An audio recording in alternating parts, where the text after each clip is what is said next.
Subscribe करें और bell दबाएं ताकि कोई खबर रह न जाए।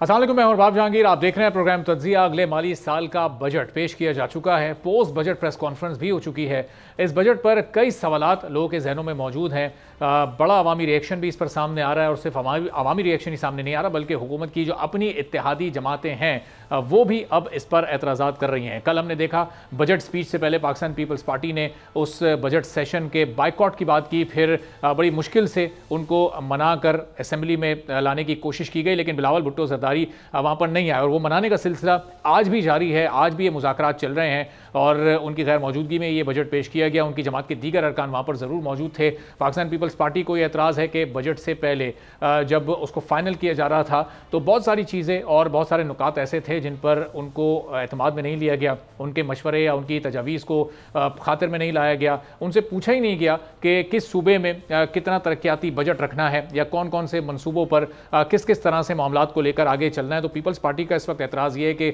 हुकूमत बनाते वक्त जब हुकूमत को वो सपोर्ट कर रहे थे और मुस्लिम लीग नून की हुकूमत बनवा रहे थे तो उस वक्त जो एक मुफाहमती मुआहदा हुआ था उस मुआहदे पर मुस्लिम लीग नून अमल नहीं कर रही है।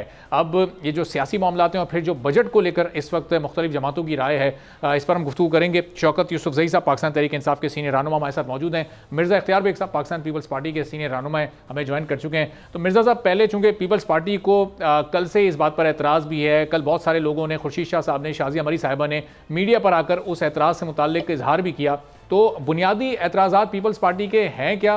पहले ज़रा ये बता दीजिएगा, फिर हम ज़रा बजट पर भी आते हैं कि जो बजट आया उससे आप लोग मुतमईन हैं, नहीं हैं, क्या उसमें होना चाहिए था, क्या क्या कुछ उसमें शामिल नहीं है, फिर इस पर भी हम ज़रा गुफ्तगू करते हैं। जी मिर्ज़ा साहब।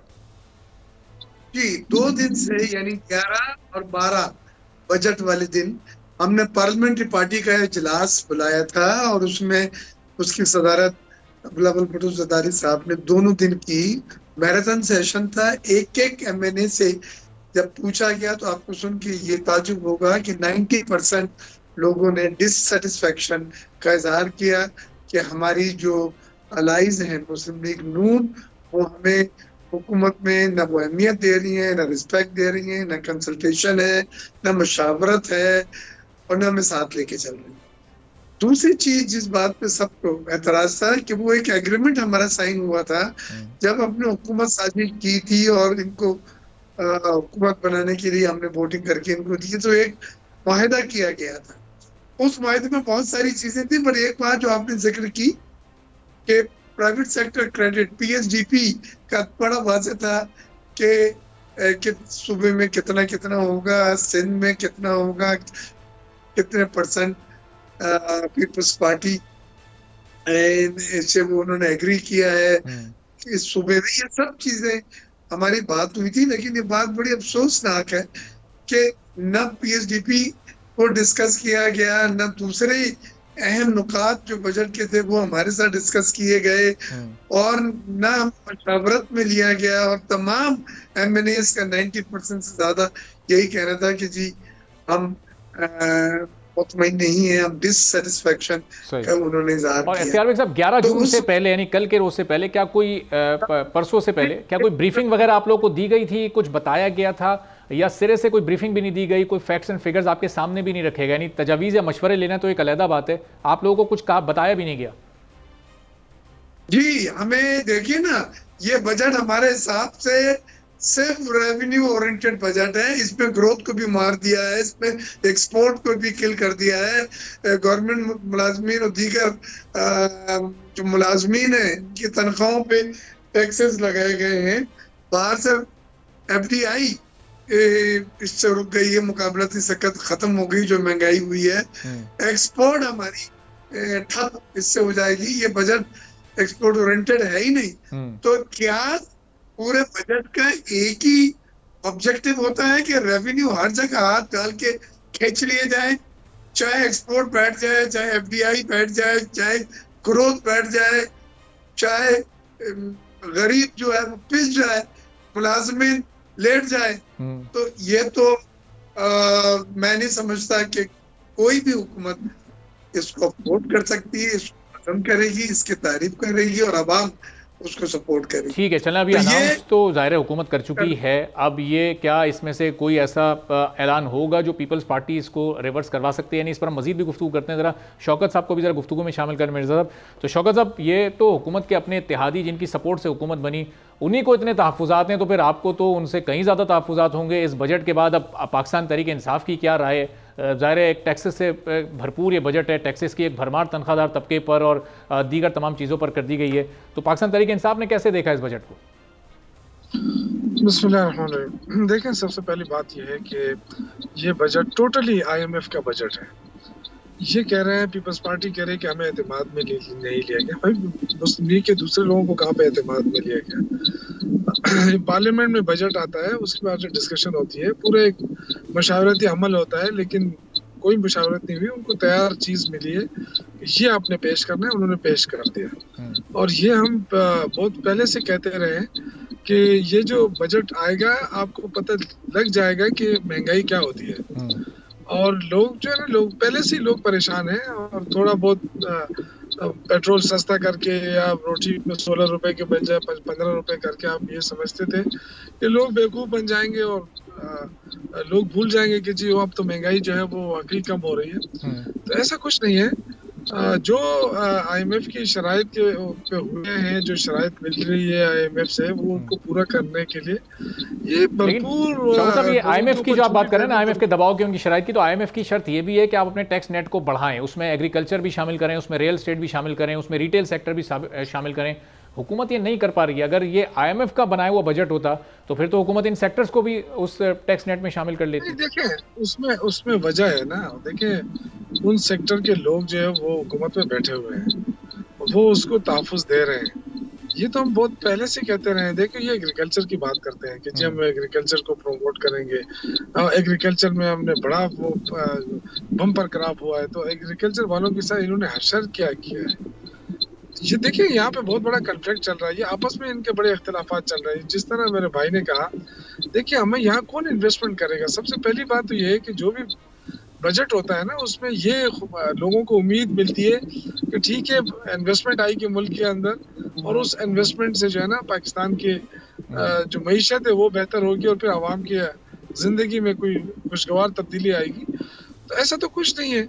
जो इस वक्त हालात हैं उससे बदतर होते जा रहे हैं।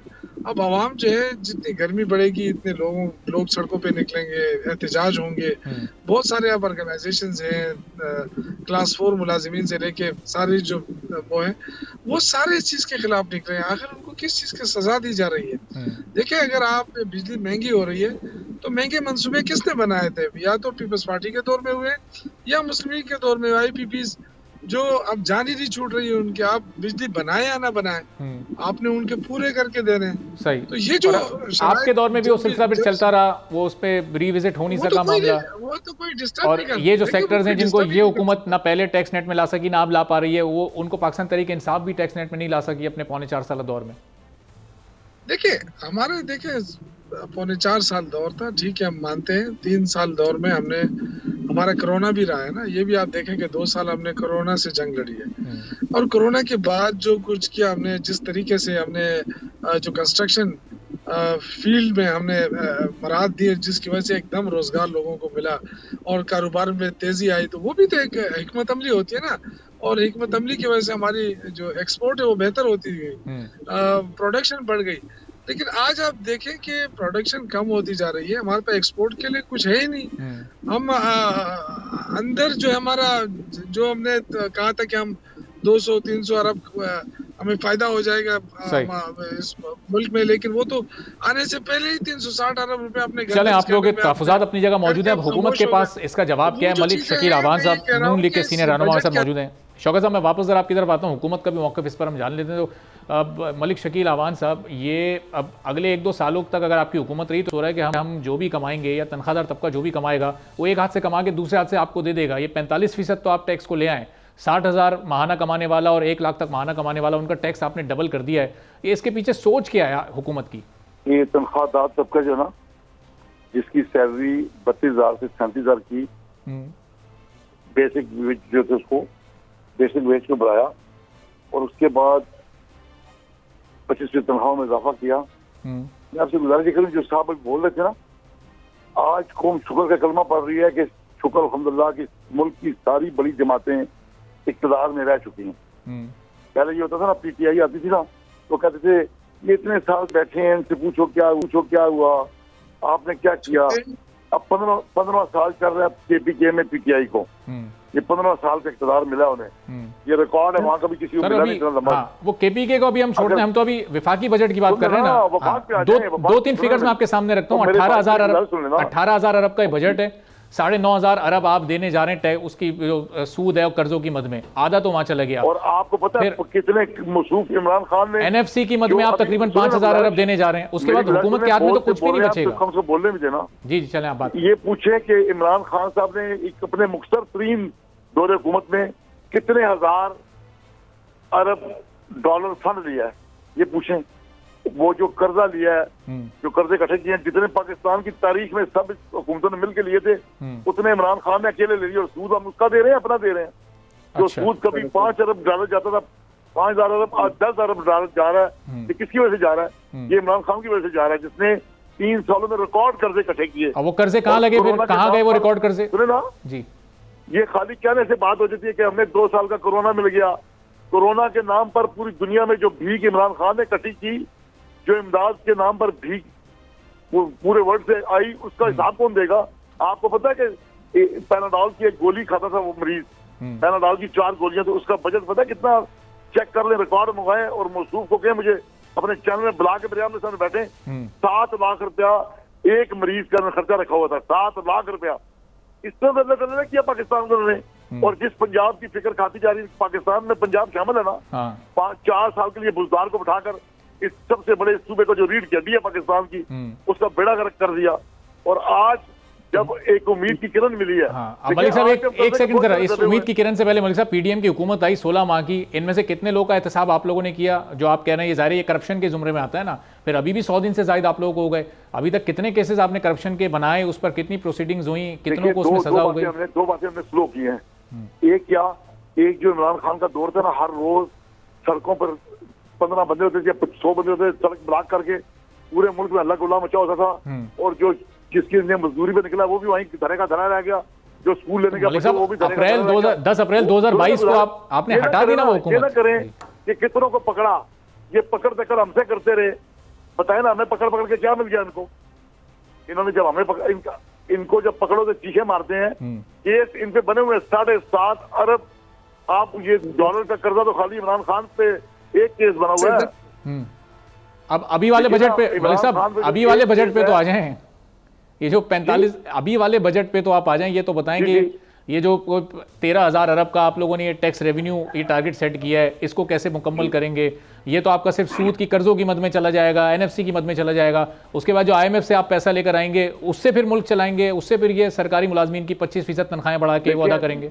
मेरी गुजारिश है कि जो जिसका मुल्क चलाएंगे ना, जिन अदारों को हम 100 अरब 50 अरब सालाना जिनको हुकूमत पल्ले से लेकर रन कर रही है ना, जब निजकारी का नाम लो तो उनको खुद तो ये इस काबिल नहीं थे कि निजकारी करते। ये इस काबिल होते ना तो ये 4 साल हमारे कीमती जाया ना करते। जो अदारे मुल्क पर बोझ हैं, उन्हें जब आप अपने से जुदा करेंगे ना, तो अगला बजट आपका इंशाल्लाह इससे ज्यादा शानदार बजट आएगा। अच्छा, देखिए ना, प्लानिंग करने से और इकदाम उठाने से काम बनता ना। इनकी तरह 4 साल एक ईंट लगाई पूरे मुल्क में। आज हर तरफ जब देखें तरक्याती काम आपको नजर आ रहे हैं, हर तरफ आप देखें आपको सोलर बसें नजर आ रही हैं, हर तरफ आप देखें आपको पहले मेट्रो मोटरवे नजर आती थी। इसी तरह हम इन नामसाइब हालात में काम कौन कर रहे हैं? ये 4 साल हाथ से हाथ रख के बैठे रहे और वो जो अरबों खरबों का बजट हर साल निकलता है। ठीक है, चले मलिक साहब, पॉइंट आपका मुकम्मल आ गया। जरा अब जरा मौका दीजिएगा, मैं जरा, चूंकि आपके इत्तेहादियों को ये सब कुछ क्या नजर नहीं आ रहा, फिर उनके एतराजात क्यों हैं, वो क्यों अदम एतमाद का इजहार कर रहे हैं? जरा मिर्जा इख्तियार बेग साहब, मलिक साहब यानी हुकूमत तो हमें बड़ी ने कर रहे हैं। जी जरा रुकिएगा जरा मलिक साहब, जरा मिर्जा साहब को मौका दे दूं। तो मिर्जा साहब, ये इस वक्त तो बड़ी जबरदस्त मंजर कशी हुकूमत की जानिब से की जा रही है, सब अच्छा है, अगला बजट इससे भी ज्यादा शानदार आएगा, इसका मतलब ये बजट भी बड़ा शानदार है, तो इस पर आप क्या कहेंगे? सर, मुझे एक गरीब को रिलीफ मिला हो, एक रिलीफ बतला दे, बिजनेस कम्युनिटी को एक इंसेंटिव दिया गया हो, बता दे। मेरी पूरी जिंदगी गुजरी है बजट पे तजियात और कॉलम लिखने और फेडरेशन और चैम्बर ऑफ कॉमर्स के प्लेटफॉर्म से डील करने में एक इंसेंटिव एक्सपोर्टर को, बिजनेस कम्युनिटी को, कोई मिर्जा साहब उल्टा एक्सपोर्टर को तो और दबा दिया गया। जो 1% फिक्स टैक्स था, अब उसको जो रेगुलर रिजीम में आप लेकर आए तो उन पर भी वो 45% टैक्स आयद होगा। उससे तो एक्सपोर्ट्स और कम हो जाएंगी आपकी। आपने रियल एस्टेट को खत्म कर दिया, आपने एग्रीकल्चर पे एग्री इनपुट्स के ऊपर टैक्स लगा दिया, जिसमें ट्रैक्टर आते हैं, सीड्स आती हैं, पेस्टिसाइड्स आते हैं। पहले ही जो एक फार्मर है वो वीट क्राइसिस की वजह से तबाह बर्बाद हो चुका है। अब आपने एग्रीकल्चर इनपुट को जो है जीएसटी आपने लगा के 18% बिल्कुल अनअफोर्डेबल कर दिया, फिर 1% जीएसटी बढ़ा दिया, फिर आपने नॉन फाइलर के लफ्ज दुनिया में कहीं नहीं होता, हमारे यहाँ चल रहा है 45% रेंटल पे आप उसको ले गए। ये और फिर वो बैरून मुल्क सफर भी नहीं कर सकेंगे। अगर किसी को इमरजेंसी में भी कहीं जाना है बाहर और वो एक्टिव टैक्स पेयर लिस्ट का पार्ट नहीं है तो वो अब जा नहीं सकता बाहर। हाँ, तो ये आपने तो उसको दी है। हमें 2 शोबों में रिफॉर्म चाहिए थी। आईएमएफ ने भी बोला है, हमने भी बोला है, फेडरेशन ऑफ पाकिस्तान ने भी बोला है, चैम्बर्स ने भी तमाम बड़े बोला है। एक एनर्जी रिफॉर्म जहां 5,500 अरब रुपए घुस गए और उसका कुछ नहीं पता कि वो किस तरह से सर्कुलर डेट जो है वो कम होगा या कंट्रोल होगा, जो एक आईएमएफ की बड़ी तशवीश है। और दूसरा टैक्स रिफॉर्म कि आप इनडायरेक्ट टैक्सेस बढ़ा के, फिर होल्डिंग टैक्स बढ़ा के, डायरेक्ट टैक्सेस को छोड़ के आपने जहां जहां टैक्स लगा सकते थे आपने रेवेन्यू तो कर लिया, लेकिन आपने सनत को बिठा दिया, लेकिन आपने एक तनख्वाहदार आदमी को लिटा दिया। लेकिन एक्सपोर्ट आपने जो वादे हो रहे थे वो 30 अरब से भी, अब अगर नेक्स्ट ईयर 1 अरब भी ज्यादा हो जाए तो मैं जिम्मेदार हूँ। सही। तो आपने टैक्स रिजीम ले आए एक्सपोर्ट्स को, जो पहले 1% दे के उनकी फाइनल डिस्चार्ज ऑफ लायबिलिटी थी उसको आपने नॉर्मल टैक्स रिजीम में ले आ गए। अब वो वही 72 अपीले असेसमेंट।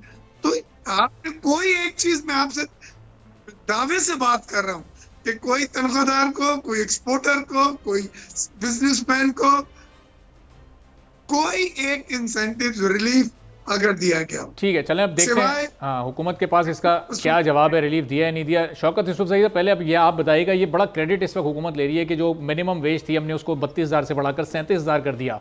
ग्राउंड रियलिटी अगर आप देखें तो आज भी अगर कोई एक फैमिली है, कोई किराए के घर में रहता है, उसके 2-3 बच्चे हैं, तो ये 37,000 रुपये में आज भी क्या ज़मीनी हक़ाइक़ ऐसे हैं कि वो गुजारा कर सकता है, अपने पूरे 30 दिन गुजार सकता है? देखिए, इनको तो खैर इन चीज़ों का नहीं पता है, ग्राउंड पे तो ये रहते नहीं है ना। और दूसरी बात है कि आपने पूछा बजट के हवाले से और उन्होंने जवाब क्या दिया, इमरान खान ने ये किया, इमरान खान ने वो किया। आप बजट के बारे में ये खुद भी नहीं डिफेंड कर सकते हैं। ये अपने बजट को भी इनको पता ही नहीं है कि इस बजट में क्या रखा है। और जिस तरह मेरे भाई ने कहा एक रिलीफ तो बता दे ना, एक रिलीफ बता दे कि जी ये रिलीफ हमने दिया अब आपको। ये जो देखे ना, अगर 32 से आपने 37 किया तो कोई आपने कोई एहसान तो नहीं किया है। आप महंगाई भी तो आपने कितनी शरह बढ़ाई, उस हिसाब से आपको बढ़ाना चाहिए ना। आप महंगाई तो बेतहाशा बढ़ाते हैं, आप कहते हैं जी हमने तनख्वाह में इजाफा कर दिया। तो ये तो अभी आपने देखना है कि अभी तो इनके लिए मुश्किलात बढ़ेंगी।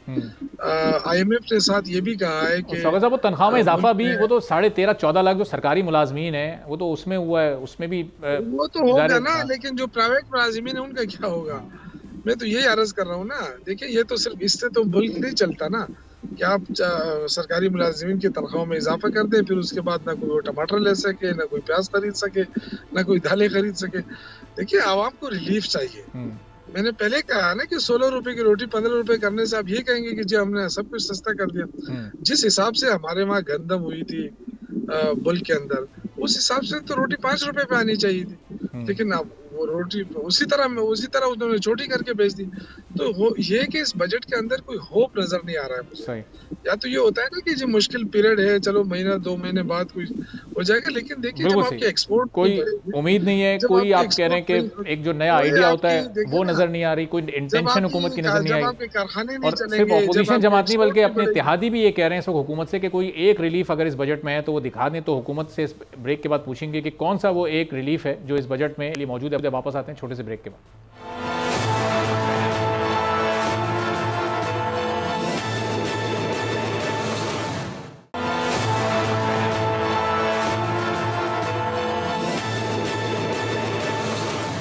एक बार फिर प्रोग्राम में आपको खुशामदीद कहेंगे। शौकत यूसुफजई साहब, मिर्ज़ा इख्तियार बेग साहब, मलिक शकील अवान साहब हमारे साथ मौजूद हैं। तो मलिक शकील साहब, ये सिर्फ अपोजिशन नहीं इस बजट पर एतराज़ उठा रही, आपके अपने इत्तेहादी भी इस पर एतराज़ उठा रहे हैं। तो अगर कोई रिलीफ आपने दिया है अमली तौर पर इस बजट में एक आम आदमी के लिए, तो वह आप बता दें इन लोगों को और मुतमईन करें।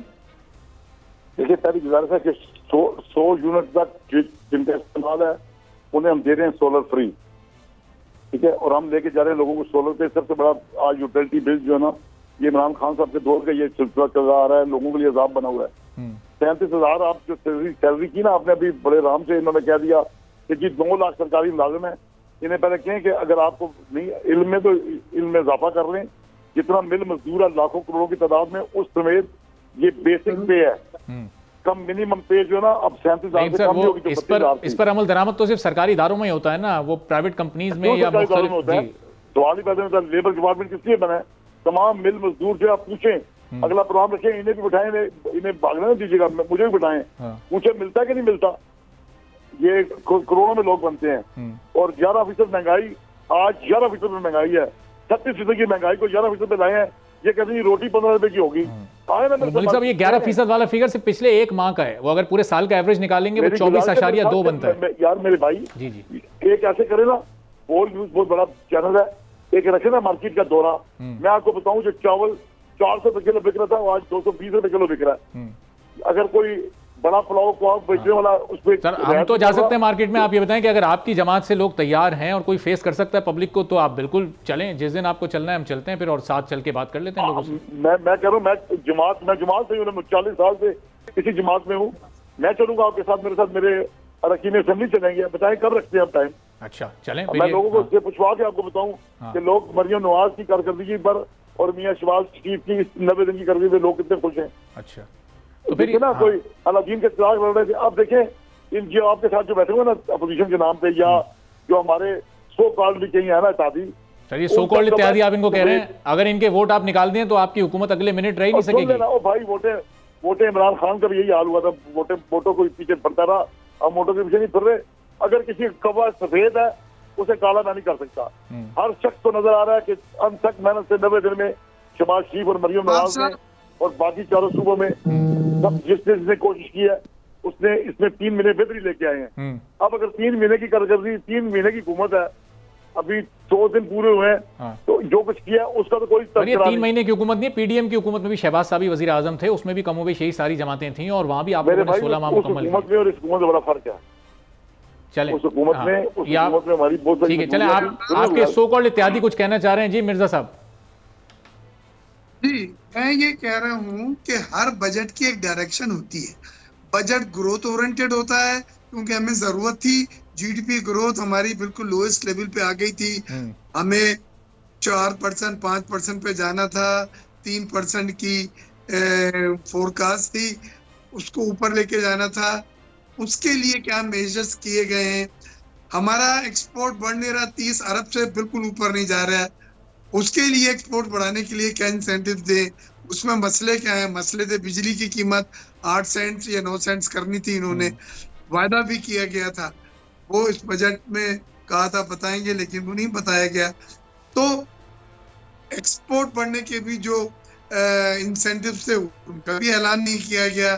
तनख्वाहदार तबके को आपने देखा जो जिस तरह से लगाए दुगनी टैक्सेस, वो अभी पता चलेगा, चीखें निकलेंगी। वो इतने कॉम्प्लिकेटेड हैं, अभी तक समझ में नहीं आ रहे। अभी आप 10 लाख तनख्वाह वाले के मैथी हो गए। नहीं सर, जिसकी तनख्वाह 60,000 है, महाना 60,000, उस पे आपने टैक्स डबल कर दिया है। 1 लाख तक जिसकी तनख्वाह उस पे भी आपने टैक्स डबल कर दिया है।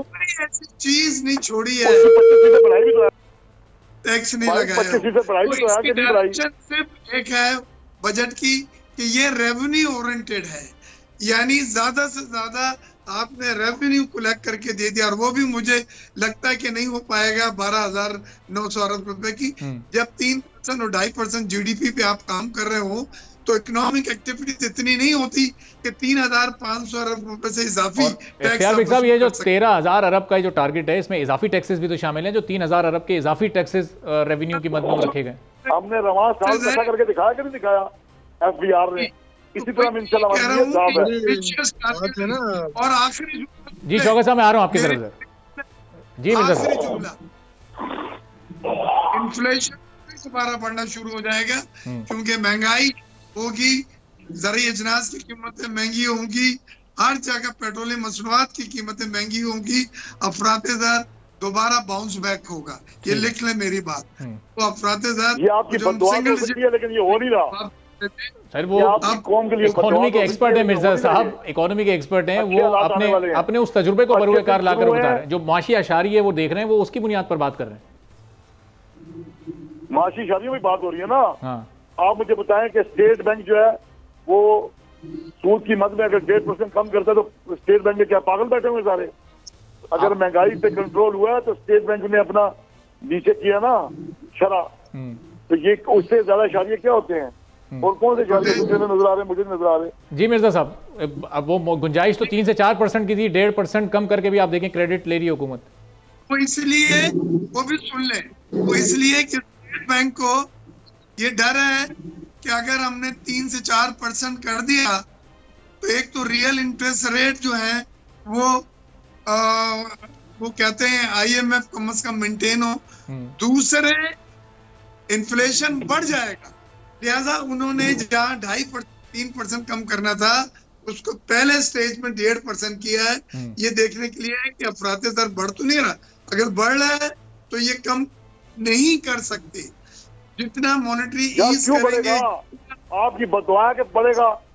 हमने प्लानिंग करके किया हो ना, बजाय इसके कि आपकी तरह ये प्रोग्राम इस तरह तो नहीं हो सकता है ना, क्या बोलते जाए पेट्रोल पूरा था। चलें जरा मलिक शकील साहब रुकिएगा। जी जी चलें जरा, ये शौकत यूसुफ ज़ई साहब जरा। जब पेट्रोल सस्ता करके हमारे वाले करके थे उस वक्त क्या हो रहा था? दुनिया में पेट्रोल कहाँ पे था?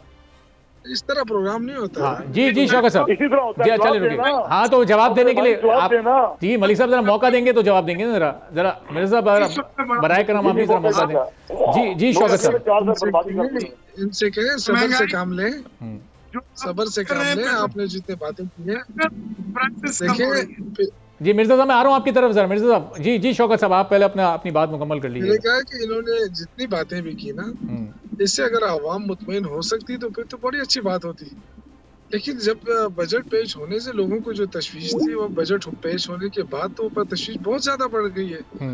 अभी इनको खुद पता लग जाएगा कि क्या आवाम। देखिए ना, हमारे सूबों के हवाले से उन्होंने बात की, हम सेहत कार्ड दे रहे हैं, लोगों को फैसिलिटीज दे रहे हैं ना, सहूलत तो मिल रही है ना। कितनी बड़ी सहूलत मिल रही है सेहत के हवाले से। लोग जा रहे हैं, ऑपरेशन हो रहे हैं, लाखों रुपए के फ्री इलाज हो रहा है। तो इस तरह इस बजट के अंदर क्या चीज, मतलब क्या कौन सी रिलीफ दी गई आवाम को? बस ये इतना बड़ा बजट पूरे 4 साल गुजार दिए, वो कार्ड भी हमारा था। यार प्लीज यार मलिक साहब रुकिए जरा, मलिक साहब रुकिए जरा। शौकत साहब अपना नुक्ता मुकम्मल कर लें, फिर आप अपनी दलील दे दीजिए।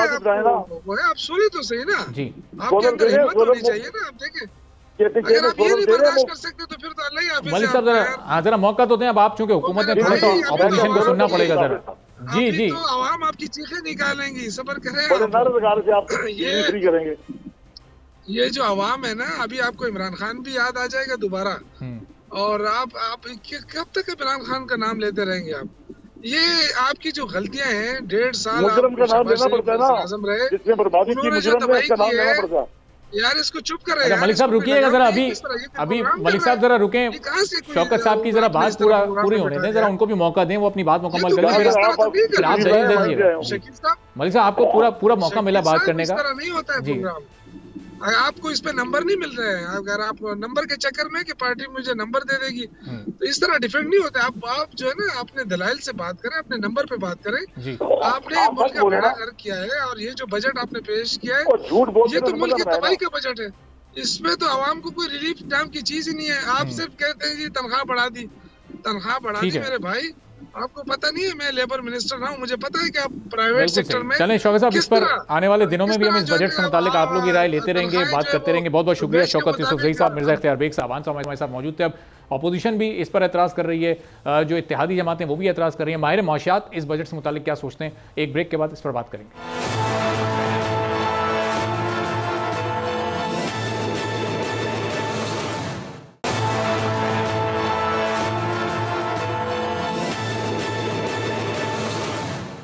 एक बार फिर प्रोग्राम में आपको खुशामदीद कहेंगे। और बजट अनाउंस होते ही अपोजिशन के अपने तहफ़्फ़ुज़ात हैं और जो हुकूमत की इत्तेहादी जमातें हैं वो भी इस बजट से मुतमईन नहीं है। उनके कुछ दीगर भी तहफ़्फ़ुज़ात मौजूद हैं और वो कह रहे हैं कि कोई एक रिलीफ भी आम आदमी के लिए अगर इसमें मौजूद है तो हुकूमत हमें बता दे। तो अब जो एक्सपर्ट्स हैं इकॉनमी के वो इस सिलसिले में क्या सोचते हैं, चौधरी इकरामुल हक साहब हमारे साथ मौजूद हैं, हमारे माशियात हैं। बहुत शुक्रिया इकरामुल हक साहब, प्रोग्राम के लिए आपने वक्त निकाला। अब ये जो बजट कलम ने देखा है, इसमें आपको लगता है कि कोई अवामी रिलीफ है किसी एक सेक्टर के लिए, किसी एक शोबे के लिए, किसी एक शख्स के लिए भी इसमें कोई आसानी पैदा हुई है?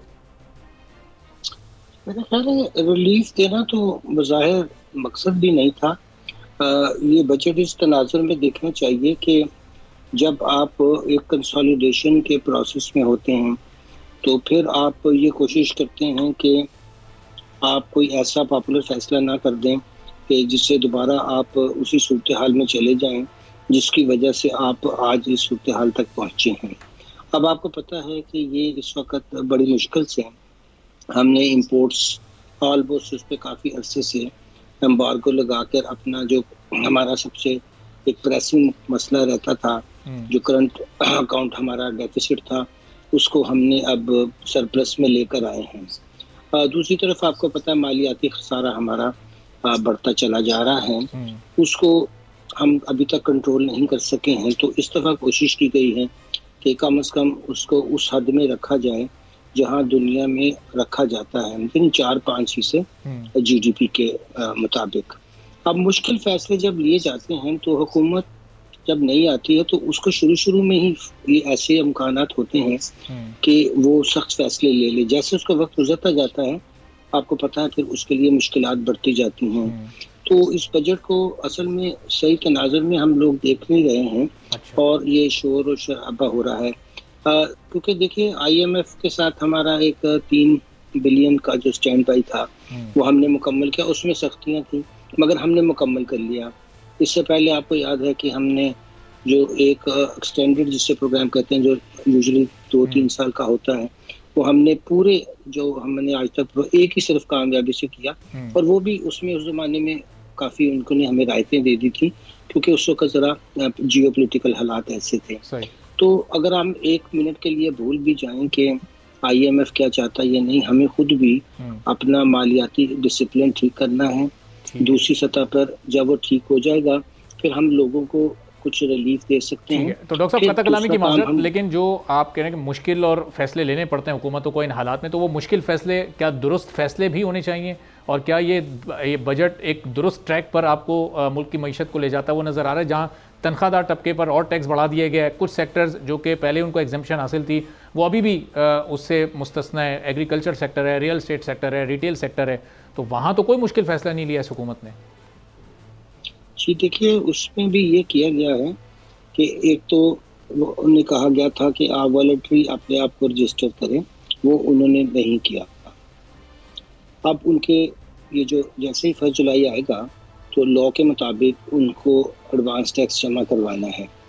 अब मुश्किल फैसला तो पहले हो चुका था बजट से पहले ही ट्रेडर्स के बारे में।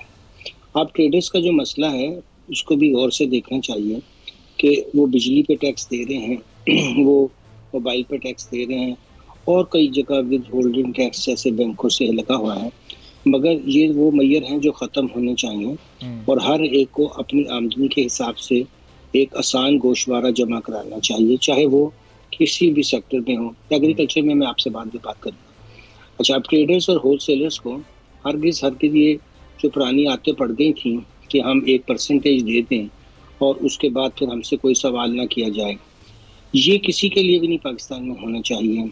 हर तबके को अपनी रिटर्न का, बल्कि हर फर्द को कहना चाहिए जो भी टैक्सेबल आमदनी रखता है उसको अपनी रिटर्न फाइल करनी चाहिए। अब आपको ये सुनकर तो कभी हैरत नहीं होती कि हमारे यहाँ मोबाइल यूज़र इस वक्त जो हैं जो 197 मिलियन सिम्स इशू है, मगर आप उसमें से लोगों के पास एक से ज़्यादा भी होते हैं। मगर मैं आपको एक नंबर दे देता हूँ जो चैलेंज नहीं होगा, वो 100 मिलियन का है। 100 मिलियन वो लोग हैं जो यूनिक मोबाइल एक ही CNIC पे वो काम कर रहे हैं। अब इससे बड़ा तो डेटाबेस नहीं हो सकता। अब इन सब से 15% एडवांस इनकम टैक्स लिया जाता है, शायद ये बताया नहीं जाता और गलत बात की जाती है IMF के सामने, सबके सामने कि जी पाकिस्तानी टैक्स चोर हैं। देखिए टैक्स तो सारे लोग दे रहे हैं ना, ये मैं सेल टैक्स की बात कर रहा हूँ। सेल टैक्स तो कीमतों का हिस्सा होता है, मैं इनकम टैक्स की बात कर रहा हूँ।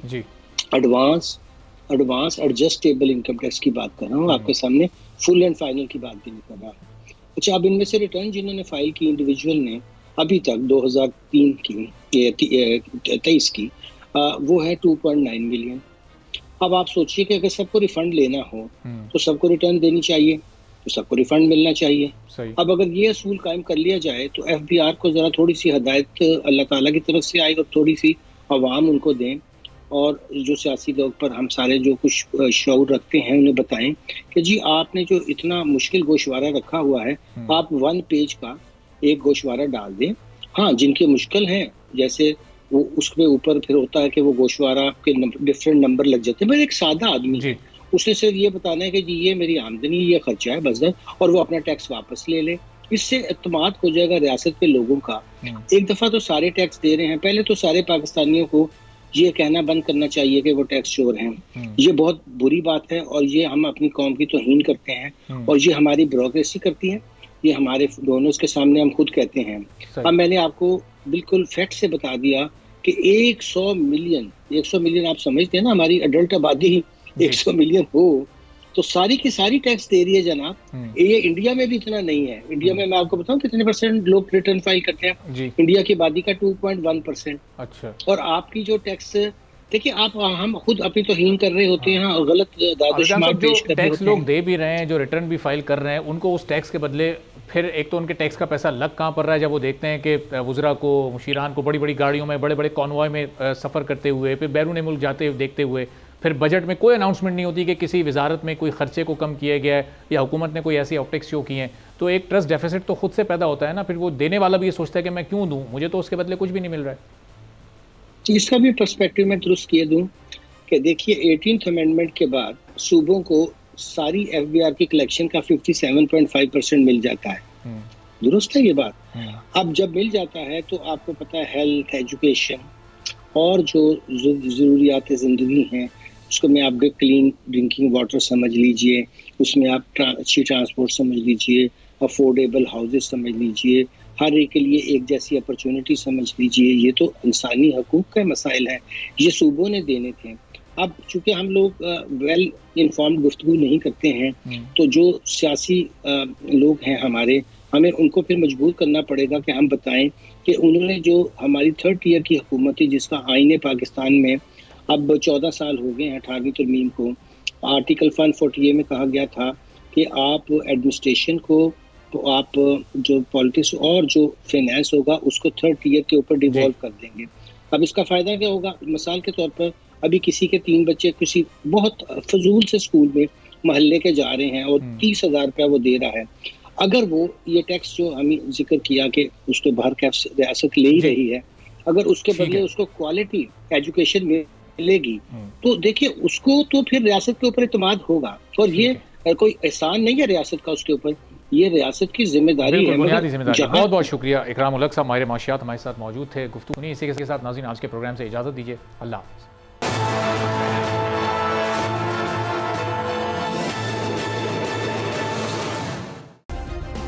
सब्सक्राइब करें और बेल दबाएं ताकि कोई खबर रह न जाए।